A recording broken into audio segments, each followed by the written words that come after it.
So, yun last. Nga pala, taga saan ka? Taga Quezon Province, Sariaya. Oo, diba? Tapos sabi baka daw hindi sa kanya. So, nakakaawa lang yung friend of a friend. Oo, meeting ka lang. Bakit? Pero, di ka sa compliment kasi feeling ko hindi yung compliment. Saan kayo masaya? DJ kayo dyan, guys.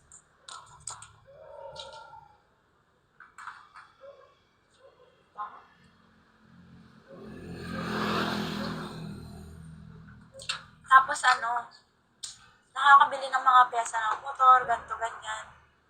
Makalelon. Okay. Saan yun? Malayo ba yun? Hindi ko alam.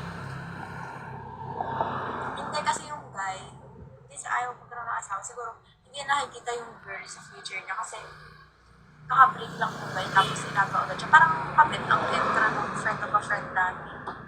Yan. Tapos ngayon, sabi, kung ipabalaglag na daw or what.